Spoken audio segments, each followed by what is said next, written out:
free.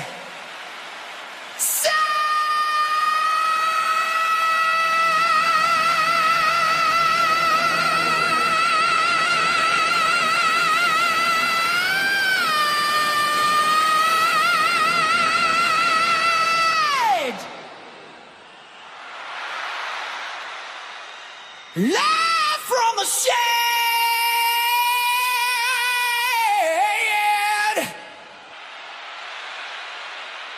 Yeah.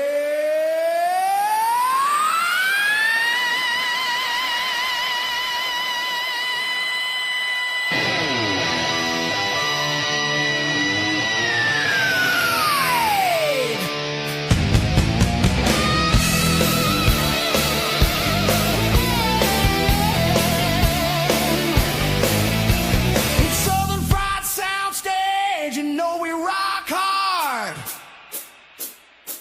Baby, out here, that's the only way. We're bringing all the good times. Southern Fried Soundstage, if you want to get crazy. Out here, that's the only way. We're bringing all the good times. All the good times. Southern Fried Soundstage. Southern Fried Soundstage. Southern Fried Soundstage.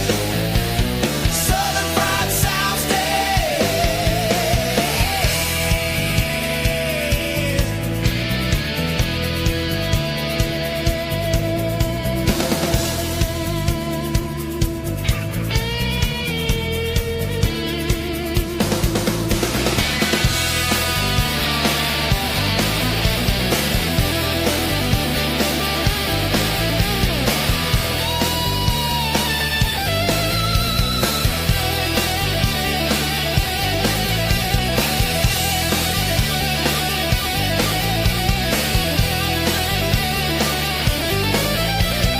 Southern Fried Soundstage. Southern Fried Soundstage. Southern Fried Soundstage. Southern Fried Soundstage.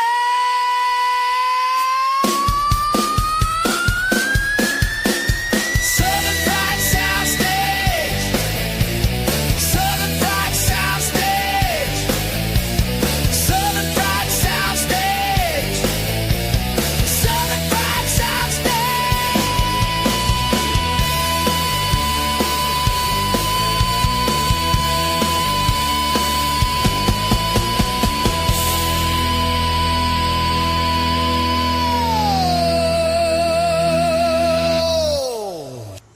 Yeah, love it. Hope you're having a great, let me pick my mic here. Hope you're having a great evening still. Breaking news, runoff in the 14th district here in North Georgia between Fuller and Harris. So that's the two that survived that. So our condolences to Miss Jenna Turnipseed for not being in those top two spots. She ran a great race, a clean race, and she has a future. However, if she wants to pursue political office, she'll be with us tomorrow afternoon, and we'll talk about that. We'll see what her thoughts are. This close to it, I'm sure they might change a little, but it'd be interesting. I'll let her speak for herself on that, and we'll see what she has to say tomorrow. So, looking forward to the dialogue. This is the SFP Soundstage, and we know that we're going to look at Dave's Vault. We're going to look at 3 albums from Dave's Vault. These are actual albums that were in Dave's Vault. They're mine. And there's a story behind most of them. Some of them I just picked up along the way, but I will talk about the album. We're also going to look at Billy Squier briefly. And there's some correlation here between some groups and some things. I was a big Billy Squier fan back in the day. And then we're going to look at the year 1983, and we're going to look at some of the top albums of 1983. We won't have time to look at all of them. Yeah, Paul. Yeah, we need good people. and she'd be good people. Just wasn't in the plan. People get caught up into, there was a lot of money poured into the district, a lot of outside money, I'm sure. Washington was definitely trying to dictate. At this point, I'm not going to have any comments about the 2 runoffs. I will later. I will say that there's a smut campaign against Fuller. Somebody really went after him, spent a lot of money. And so I'm not sure, I'm not sure who was behind that, but it was ugly and horrible. And but Miss Jenna will be with us, and that is exciting for us because I hope that she will have some time to maybe lay the groundwork for her next campaign. Maybe we'll just start seeing if we can go that way. So my son's sitting here at the door. Jeremiah, Mr. How big a boy are you? He's dancing around. I just do a little music show, son. But yeah, Paul, hope you've had a good day, brother, out there coming in and chatting. But we're going to look at some albums, and we're going to talk about some history here in music. Music is music. I love music. Oh, I'm sure that's the case as well. You always do. And she's getting her name out there. This was a big jump, and I'm glad she took it. I wish she'd have won. But it's a big jump. And there was so many people running. When you have, my gosh, 25 people started out for this thing, and it's just too much. And everybody's got those visions. They're going to be the person. And she'll be on at 4:30. Tomorrow at 4:30. Miss Jenna Turnipseed in the house. So shout out to her. I was busy on another show. I got off so I could check the election results. And y'all come in and listen to her tomorrow. We'll go live and we'll answer all questions. Now we can talk about things that we might not have talked about in depth before because we weren't focusing on everything. And, she's running a campaign. So now we can talk about that and if she knows where she wants to go. I know that she knows what she is. That's a mom, a teacher, a business owner, and some military, a service person, retired, and she loves America. Those things haven't changed. So absolutely. So the vault, let's start out with the vault. I picked out I was going to go one genre I didn't get to go to. I was going to go to the genre and I didn't because my heart kind of got touched by a couple things. I'm going to start out with one though. And I'll be honest with you, I was never the biggest Beatles fan. And I'm not putting them down. I'm not saying I don't like them. I'm not saying that at all. Thank you for the like there, Paul. And I like more songs by Paul McCartney than I did any of them. Not to say I didn't like other songs. I did. But after the, man. Thank you, man. No, man, you do life, man. Take care of wife and dog. And whatever your favorite friend is that you carry on your side. I can't remember the name. But this is John Lennon, Yoko, obviously. And, there's some stuff on here I wouldn't say that I'm a big fan of. But this was a good album. And I really did like some of the later things that that he did, Lennon. And I like things he did with the Beatles as well, but I did like things that he did. I didn't like her stuff at all. I'll just say it. It's an acquired taste, I would say, for a lot of people. But I did like some of the stuff that he was coming out with late. It's a tragedy, obviously, that he was killed. I mean, it's such a tragedy. And, he still had music to give us. This was, him kind of stretching his wings again after that, and I don't mean wings as in Paul McCartney wings, but, he kind of been off the scene a little bit.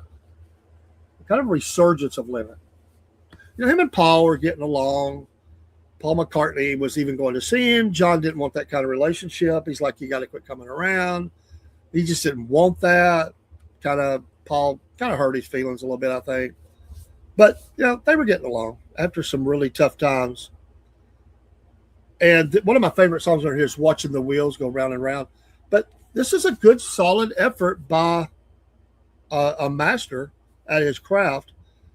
But that was probably, I'm looking at all the songs on the album, and I believe that, and Woman, that's the other one. I bought it because I like those two songs.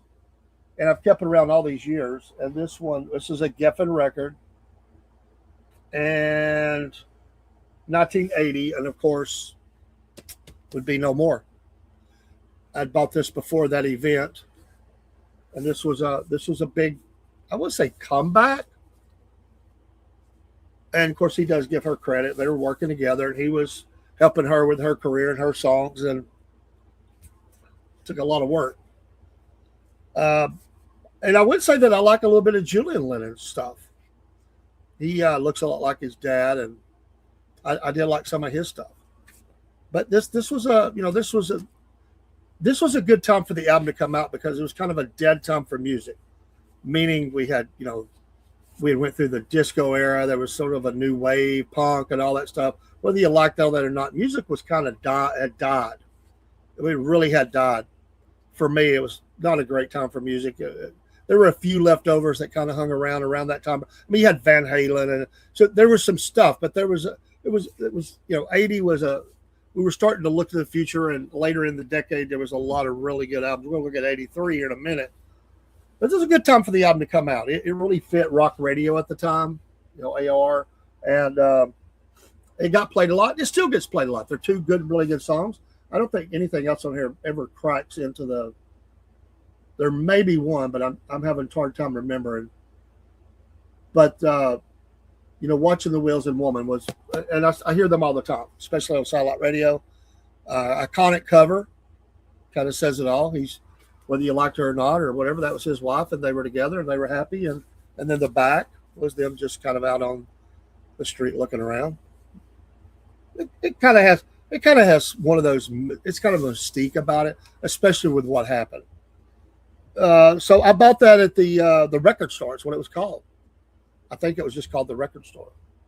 Now I'm going to show you two that are very, very personal to me. And my best friend, who was himself murdered just a few years later in 1986. We had a lot of musical taste together. I've talked about this again. I'm fixing to show you two that we cranked up every time we got together, along with the 83 album Photograph. But these were two iconic albums, and you really just, to me, you can't do any better. You may do with what you like, but this brings back a lot of memories, man. I want to tell you, ZZ Top, El Loco. Oh my gosh, this was the album, because I wasn't really allowed to have. Hey, broski, I'm glad to be live. I wasn't allowed. I listened to a lot of the local radio that didn't play some stuff. It was more, it was rock radio, but they played a little bit of everything. And then you had country, and so there were some things I didn't get to hear. I was introduced to ZZ Top through this album. This was the very first album of theirs that I really got to explore, and I want to see, because this was put out there by. I am amazed at how good this looks. We really did try to take care of our records. Me and Robert, my best friend, Robert Hodges, who was a friend too. There's a little scratches there. I see some, and there's no surprise. But there's the album.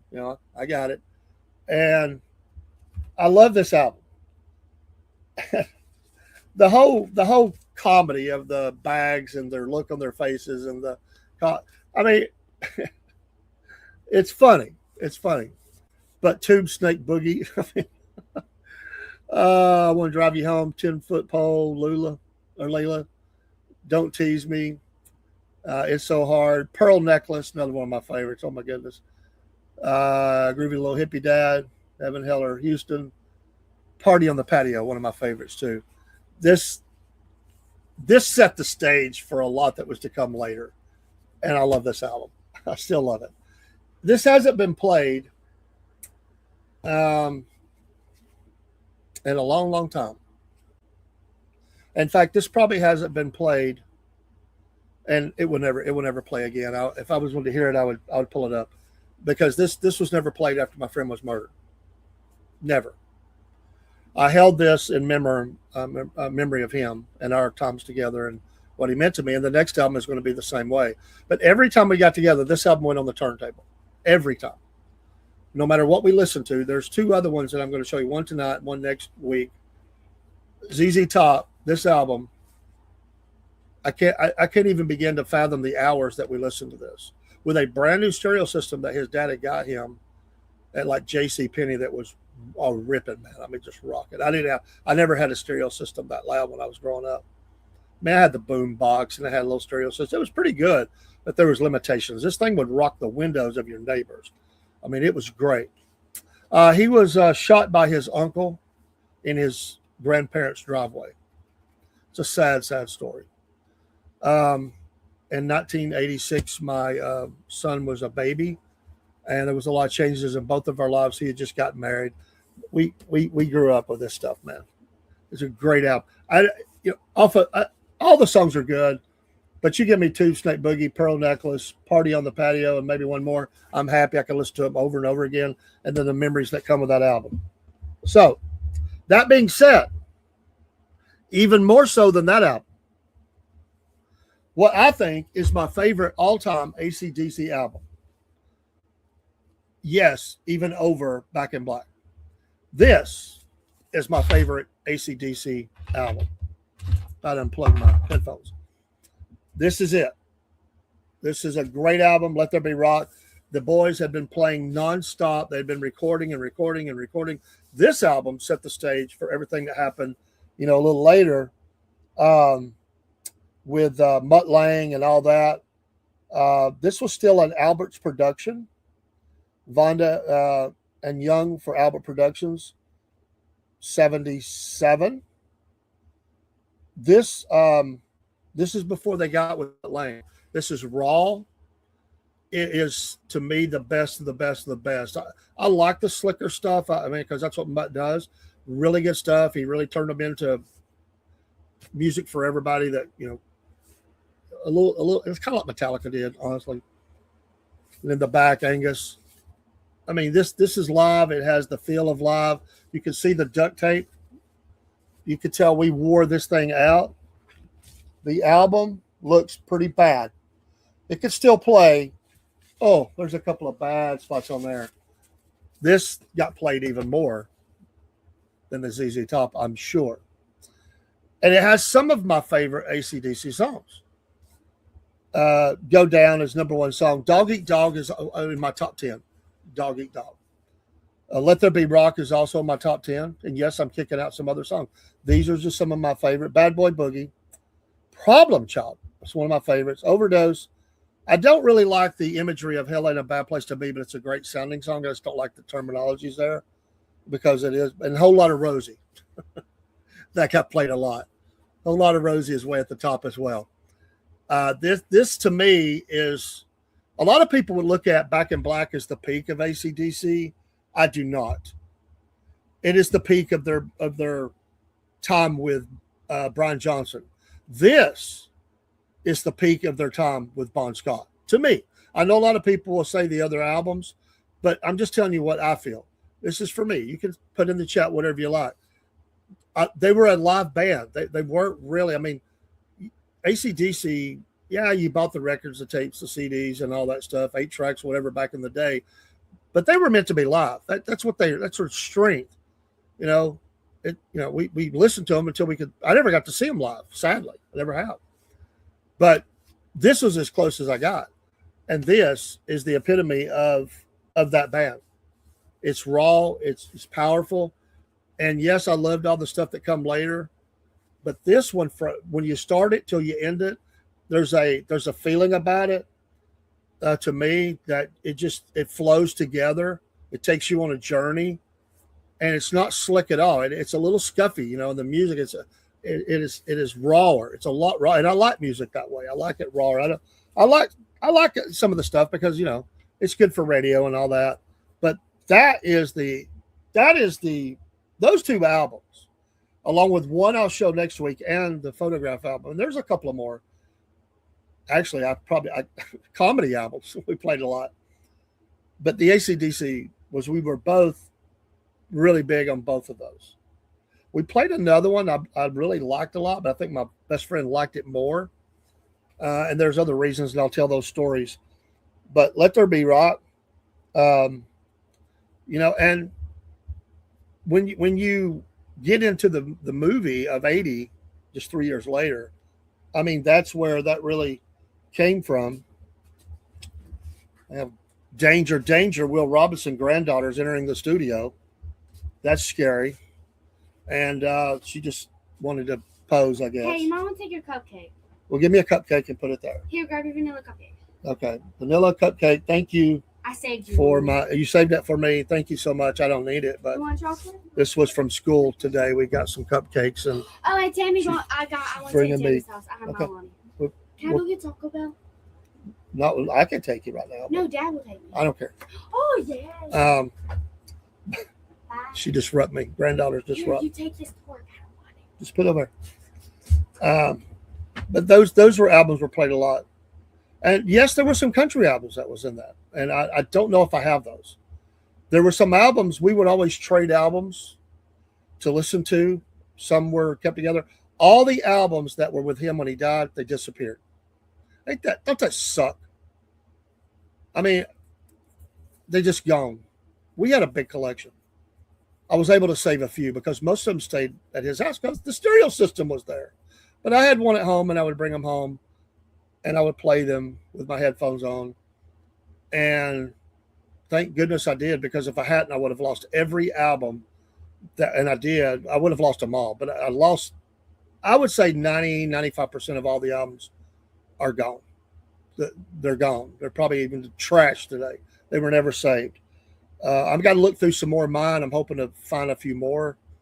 But really, probably 10 or less is what I was able to save from the collection. It's really sad. And I wish I could remember everything that was in there. But there were things like Willie Nelson, Redhead Stranger. That was one of the albums. I don't think I have that one. I think it was left and it was gone.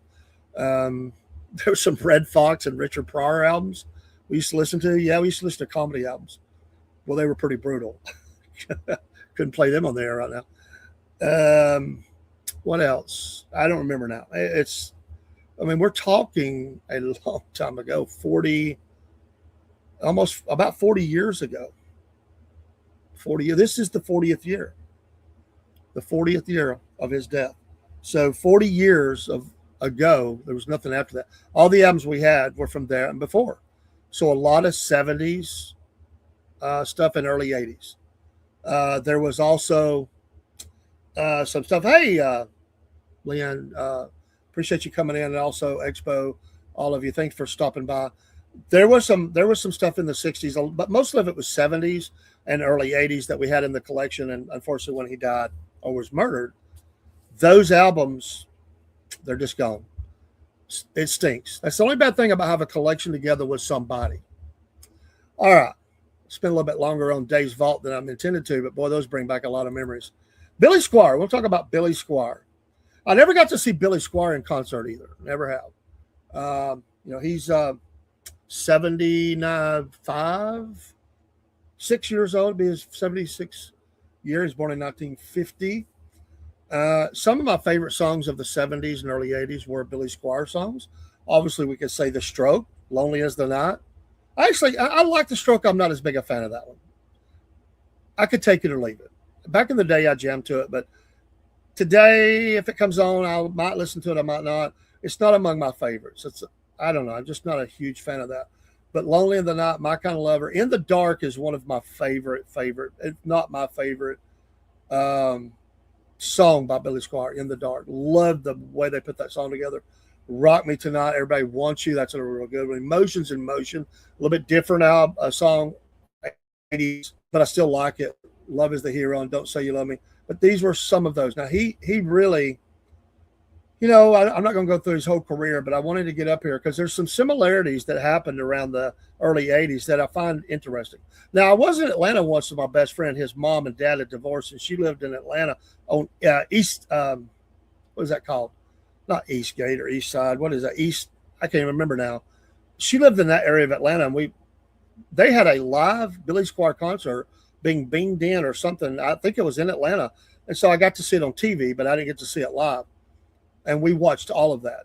I don't remember what year. That had to be around, 1981. I would have been about 16 at the time because my parents would never let me go before that. I'd talk them into that one. So I was, 1981.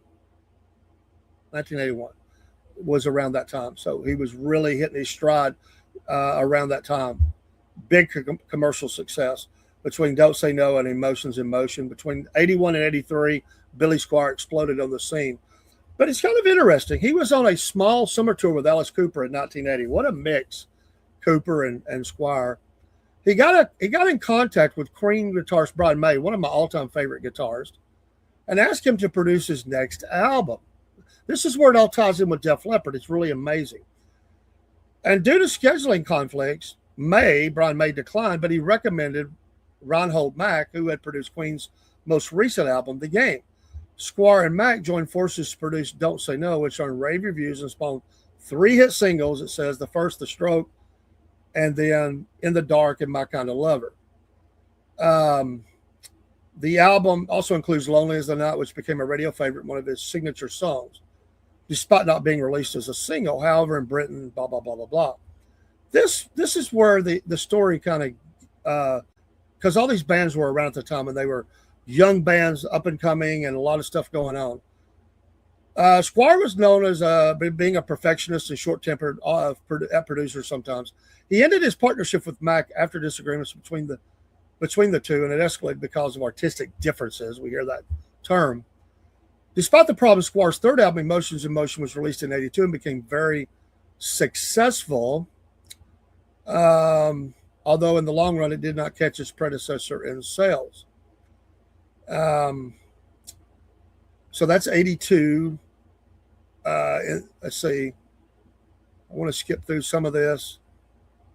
I talk about some of the tour. Now, during the tour for Emotions in Motion, this is where it really starts to gel between Def Leppard and Squier in a really a bad way. They didn't mean it to happen that way.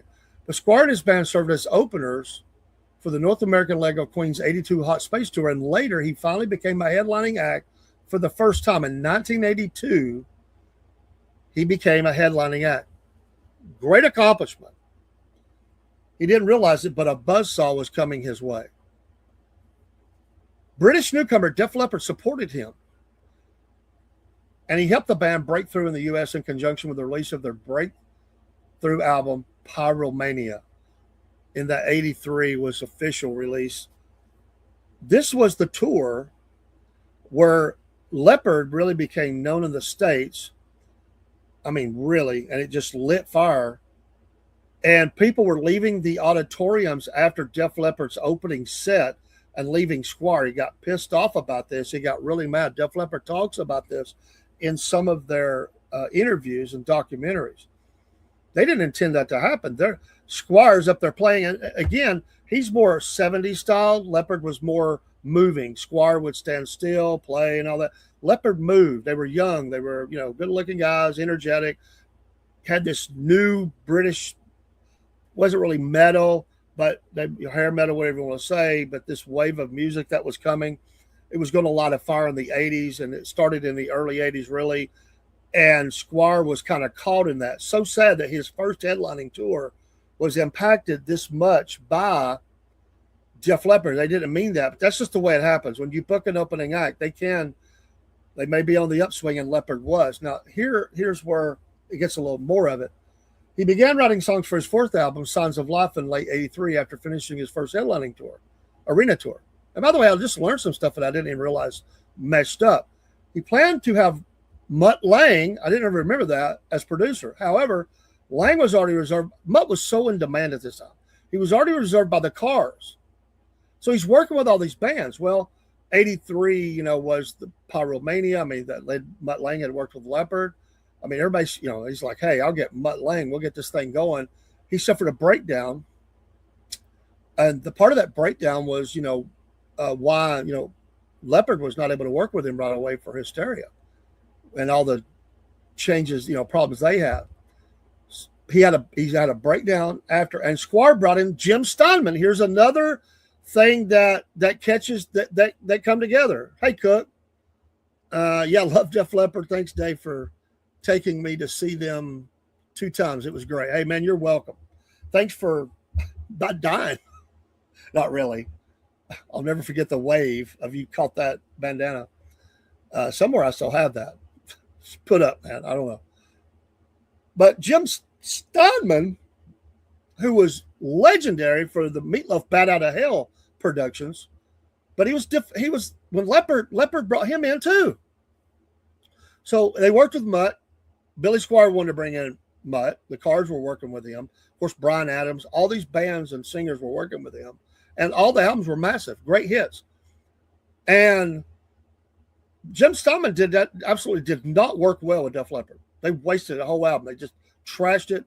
He spent a bundle of money on carpet and all this stuff in the studio. They fired him. I mean, it just, and finally Lange was come back in the scene.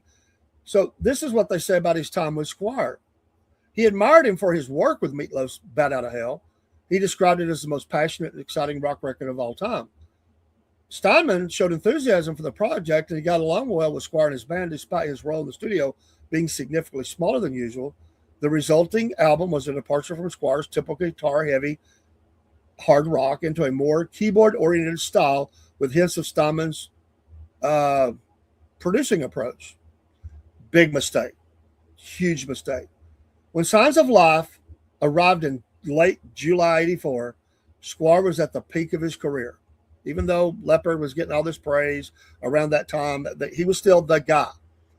Fueled by the song Rock Me Tonight and All Night Long, the album brought his 3rd consecutive platinum certification. But there's danger, Will Robinson, danger, as I said earlier.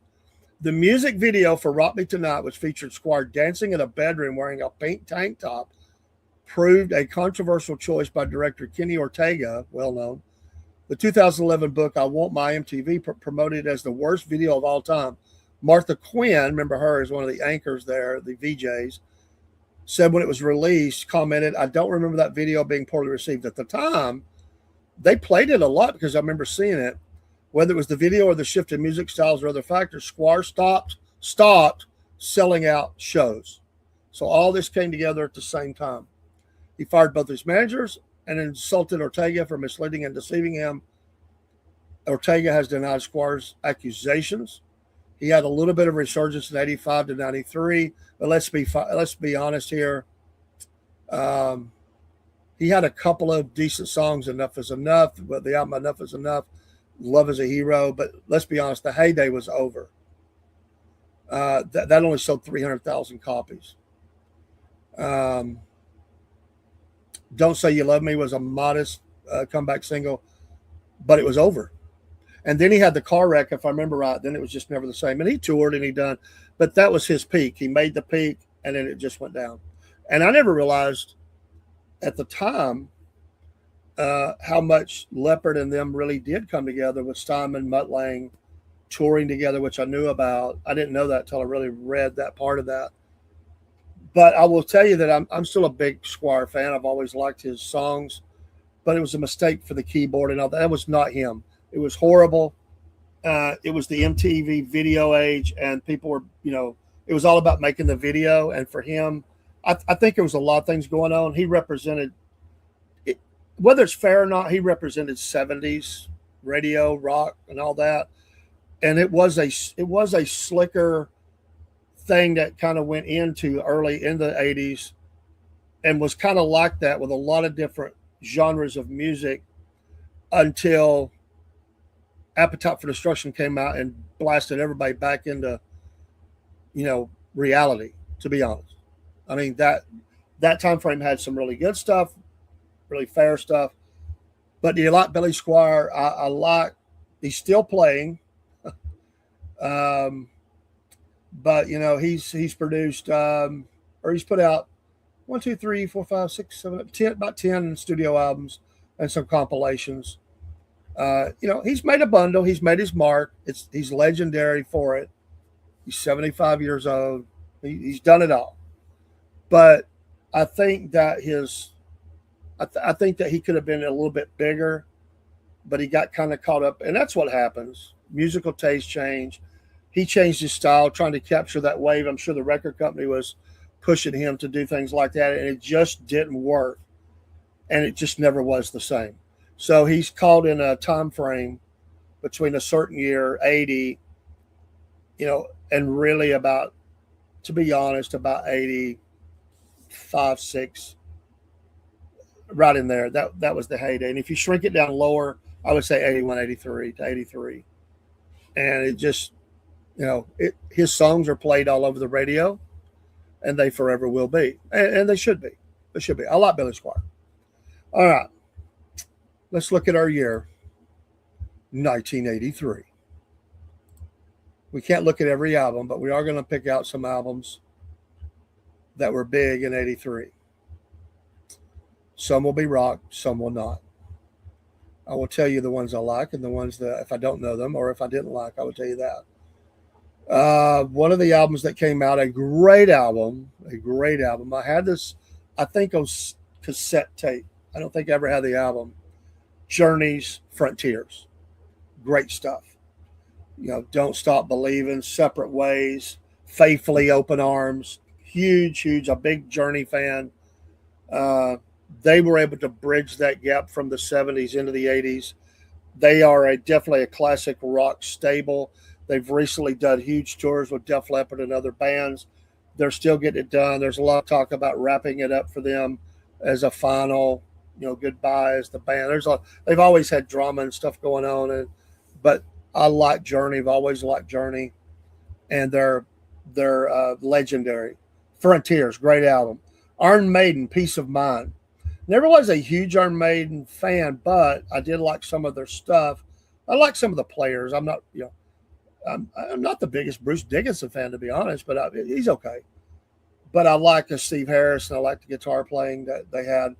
But Nico McBrain come around this time. But Flight of Icarus and The Trooper are two of my favorite Maiden songs off this album. So Peace of Mind, good album, iconic album cover. Let's see if I can get rid of that, and then we need to show this. Sorry, should have done that. And there is the Iron Maiden album. I was looking at the Frontiers album. I didn't have that album, but if I hear The Trooper come on or Flight of Icarus, I'm turning up the volume. I'll just tell you that. I was not a fan of Echo and the Bunnymen. I remember when they hit the scene. If you like them, I can give you nothing on them because I never listened to them. Never really listened to Echo and the Bunnymen. I probably remember a couple of songs, but that was a big album in 83.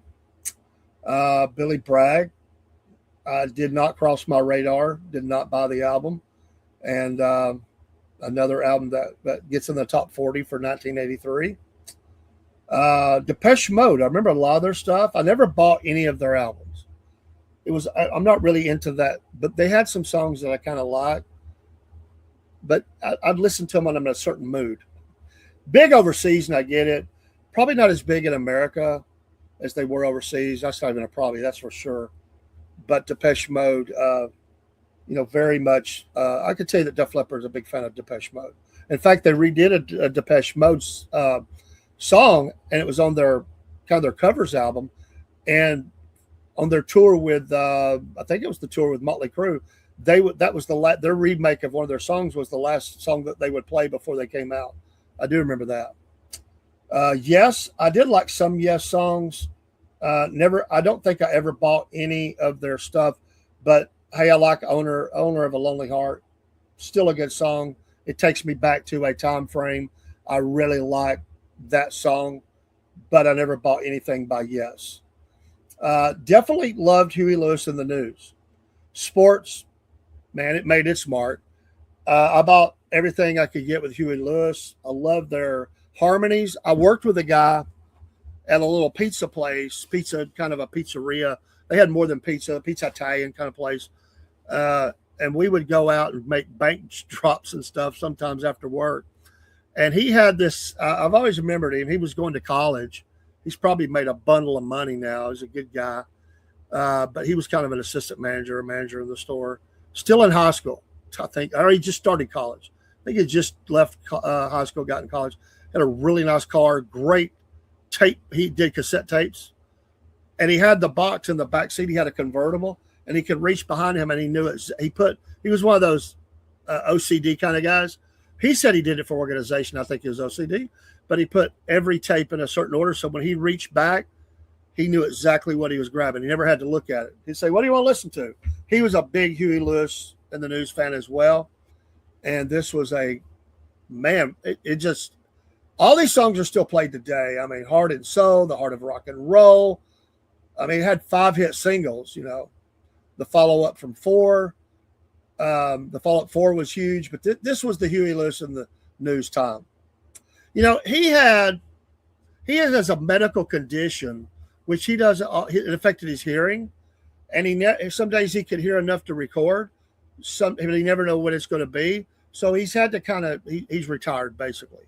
He just can't do it anymore. But it's a medical condition. He's older. I follow him on X, I believe it is, or something like that, every once in a while. Of course, he's a little bit of a lefty, but but he's not radical lefty, I would say. But a lot of artists are. They're very much leftist. I'm just saying, it's just truth. Van Morrison, I like some Van Morrison stuff. Never bought the album. Never had that.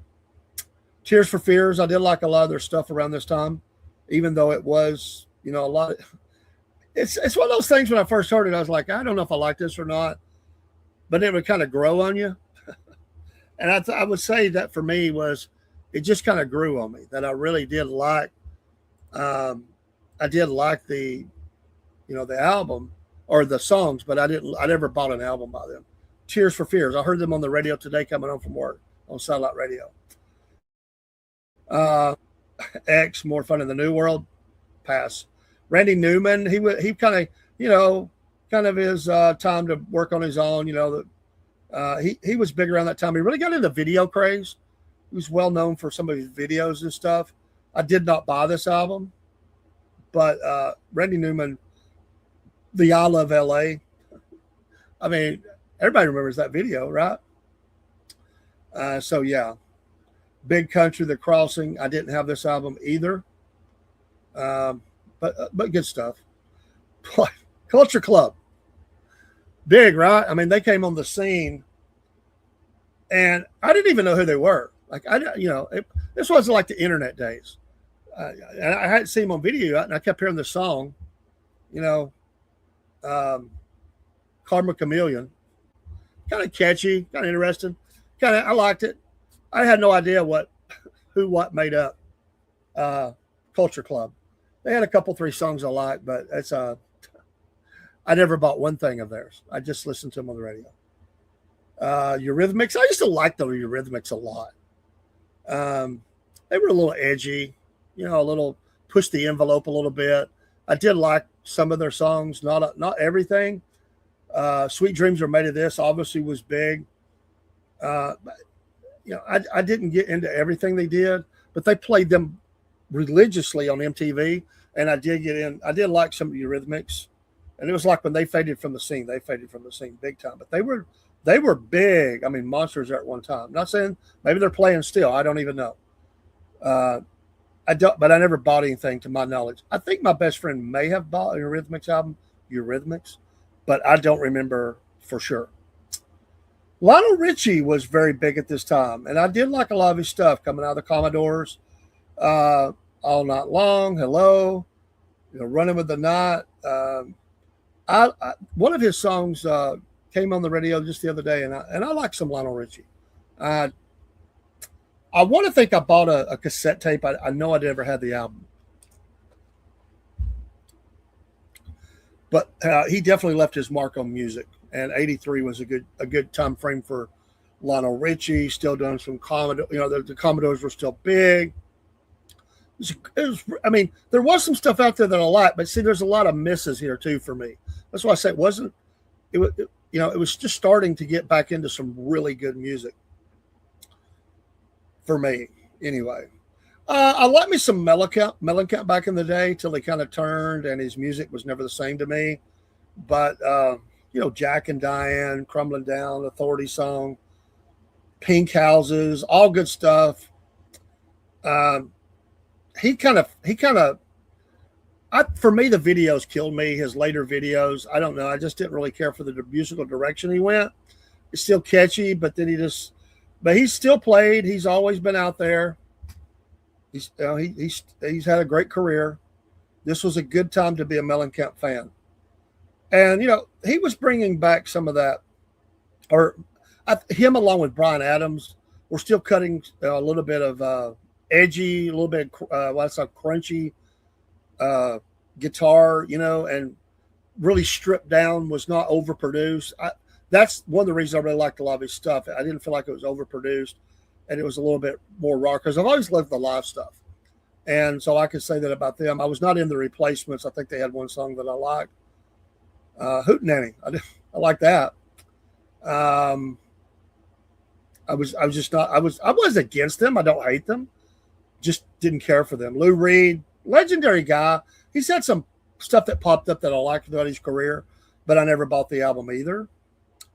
Pink Floyd, The Final Cut, not one of my favorites at all, but they produced The Final Cut, and nowhere near one of my favorites. I love Genesis, and of course, Phil Collins was going to just own the next decade or more with all the hit singles that he had out, because they were still crunching it as Genesis, man. We talked about them last week. Love Genesis. Mama, talk about a very different kind of song than some of their others. But I like Genesis, but I don't believe I ever had that album. Again, I think it might have been in the collection. I didn't buy it. My friend did. If it was there. We did like some Genesis, but I don't remember which album. Paul Simon, he kind of was around MTV and doing a lot of stuff. And I listened to some of his stuff. I never bought anything that Paul Simon on the album. I can say that. And then you get into some rock. I never bought the album. I'm not shout at the devil. But this had some selections on I like. But this was pointing towards the future. That raw and heavy, the Sunset Strip was in its heyday, and bands like Motley Crue, Quiet Riot, Van Halen, the list goes on and on. Rat, that was going up and down the Sunset Strip, and Motley Crue was as big as anybody there, and they definitely leapt out. I was thinking today of Quiet Riot. They had some bad luck, but they did finally make it.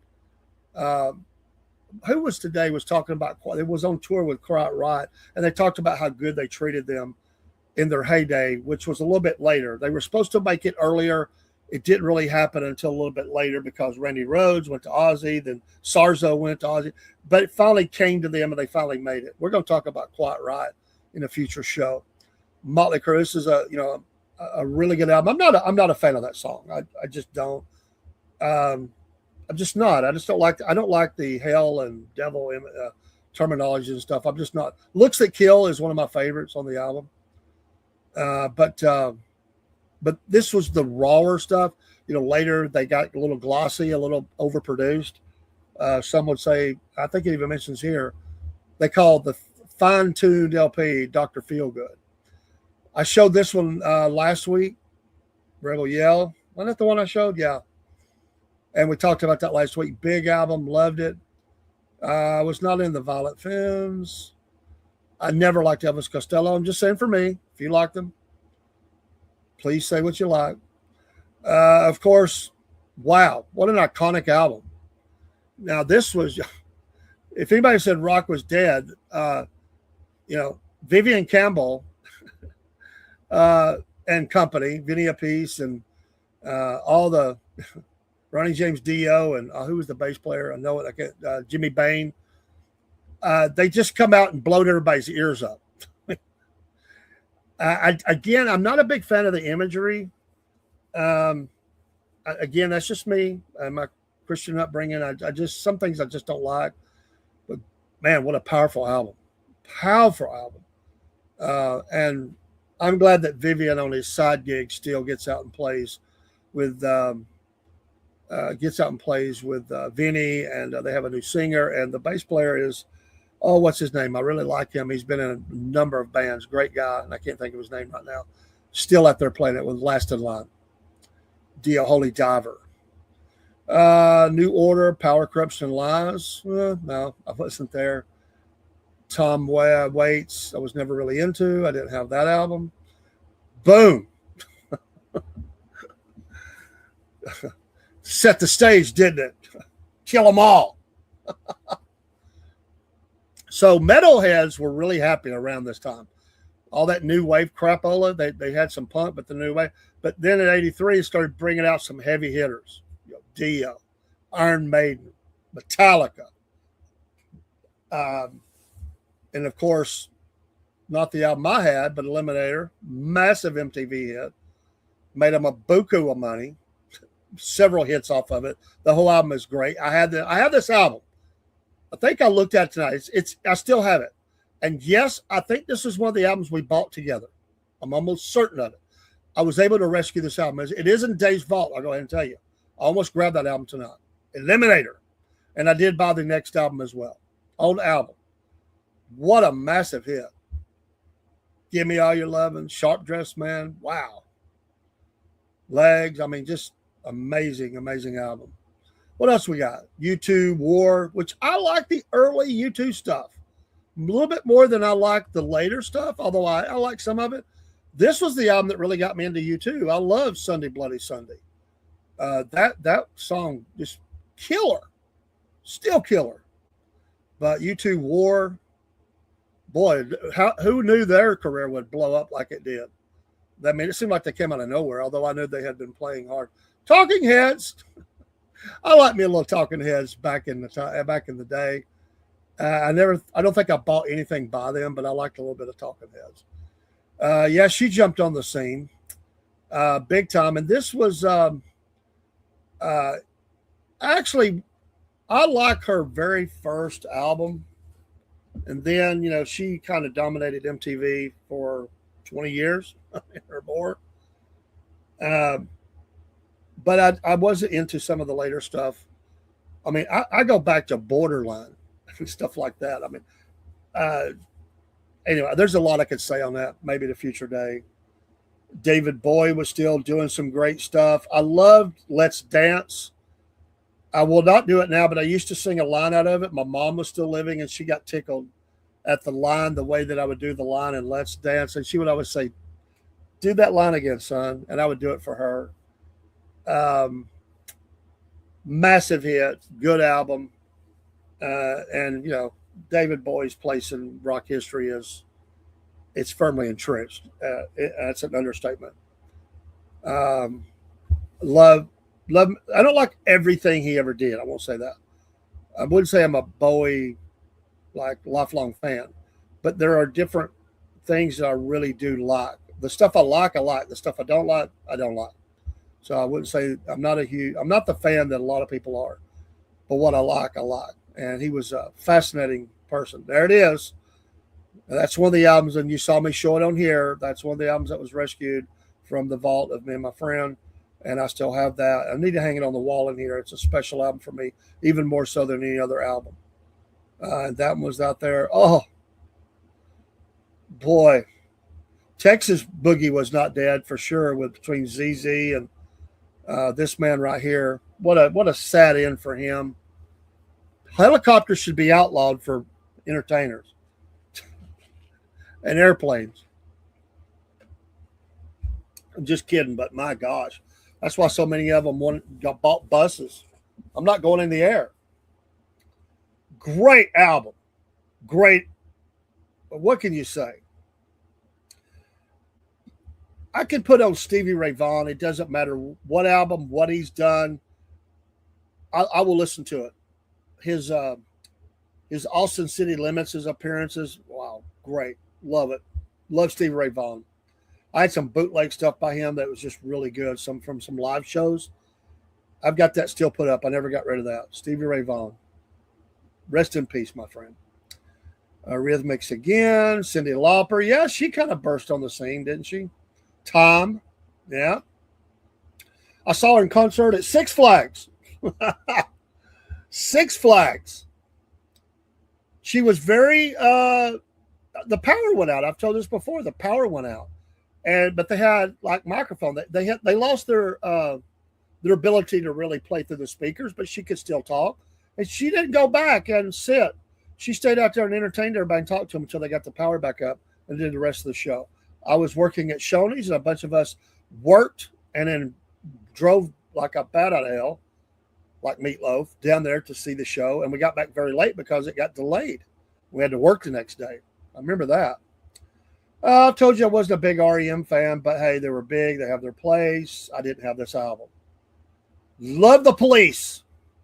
I will tell you that I love the Police more than I like Sting solo. Although I like a lot of Sting solo songs.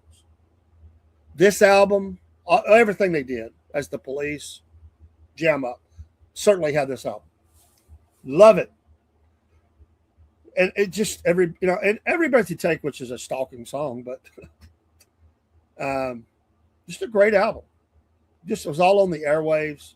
They were magical together. And this band, Sting, was one person because the other two people were so talented. And honestly, the drummer, Stuart Copeland, may be my favorite person in the band. I just love the Police. So that's the ones that we will stick with right there, and kind of close that out. But what a lot of fun to look through 1983. That's only a portion of them. There's a lot more, but that's fun. We're out of time for this edition of the SFP Soundstage. Thanks for everybody stopping by. Hey, music is a blessing in our life. We all have different tastes. You may only listen to one genre. You may only listen to country or rock or blues or R&B or gospel or whatever. I'm a fan of music. And, like I said, there are some things I'm just not going to listen to because I don't feel right about it. But I don't sit and just, even though I'm a Christian, I don't sit and just listen to gospel. And I love gospel. I love I love choir music. I love the hymnals and the songs of my youth. We still sing them every church day. Love all my church music. I like to create with AI. I've got a new one I'm going to play this Sunday. I'm sorry it wasn't on Sunday morning. We've just had, what's been going on. My wife just getting out of the hospital. And I wasn't on this morning. I got in bed very late, and I just overslept. Try my best to be on in the morning. On the days I've taken my wife to our sons, I have to get up earlier, and that's why the show is earlier. On the other days, it's not a problem. So next couple of days is going to be really busy for me, but I think we'll be okay. We've got an audit at work on Thursday, so that's going to be one of those long days, long days. Let's see here. What else? That was fun. That was a lot of different kinds of albums and music, and I'm glad we do that. Join us next time. More from Dave's Vault. We'll figure out what year we're going to look at, and we'll spotlight an artist like we did Billy Squire. And I really do. I enjoy that too. I enjoy that. Recollections, and I couldn't recollect because I never saw. I did see ZZ Top in concert one time in Chattanooga. I don't think it was the Eliminator tour; it was the Afterburner tour, if I remember right. So a lot of these bands we've seen tonight, there was only a handful that I actually saw in concert, but I did see a lot of concerts. And I like to talk about concert experiences. If you'd like to ever come up on stage, join me as a co-host, just to share your experiences and what you like or what you don't like. Let me know. Got spots available. The show's not meant to be me just running my mouth all the time. But I appreciate you for listening to me run my mouth. Oh, hey, I'm sorry, man. I was over here, had the screen covered up looking at that, and Empty Pockets rated the stream. And thank you for everybody that came in. Larry and Minnesota and, of course, Empty Pockets. You was 8 and 81, Minnesota? Wow. How old was I? I was 16. I told you, I was 16. I had the screen. I was looking at all those albums. So thanks for rating the show. God bless you. Enjoyed your show on Saturday, James. Great stuff. Minnesota, always nice to see you, Larry, and whoever else, if there's anybody else came in. Enjoyed seeing you. I hope you enjoyed some of that. I like music. I love music. So next week on Tuesday night is our music night. And unless my wife's health is bad and I'm in a hospital with her or something like that, we always look at Days Vault, albums from my vault. We'll spotlight an artist and we'll look at a year. This week was 1983. Oh, and I'll show you, for those that came in late, this was from Days Vault. I always do a review. Very personal, my best friend who was murdered. And that's why you heard me talking about the collection. I rescued that album. Love me some ZZ Top. Yeah. And yes, I did buy. Got the back showing there. I did buy this album. I bought all these. Some of them were co-bought with my best friend. Love these albums. What a great selections. So those are heavy hitters for me. Heavy hitters. All right. We will get out of here and have a good night. I'm going to go up and spend time with my wife and get her ready for bed. Got an early morning. I'm going to try to load some shows in. And appreciate Daryl's joining me in the last show in the 14th District. God bless to those who are in the runoff. Miss Jenna will be on with us tomorrow. She didn't get in the runoff, but she is an awesome person, and we're glad to have her around. She's got a future in politics if she so chooses. I do believe. We'll let her voice speak tomorrow at 4:30. We have racing tomorrow, the show in the morning.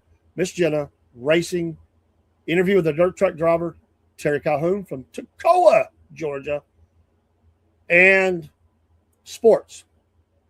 That'll be it for tomorrow. That's a lot. And then Thursday is Wolf Nation, Cornbread Nation, morning show. Oh, and the Patriot. I moved the time. I've got the Patriot Nation News. I talk news 5 days a week now. So busy night tomorrow night. So big day. I'm crazy. I'm a loon for doing it, but I love it. Good night, everybody. We'll get the shed music going again. Southern Fray!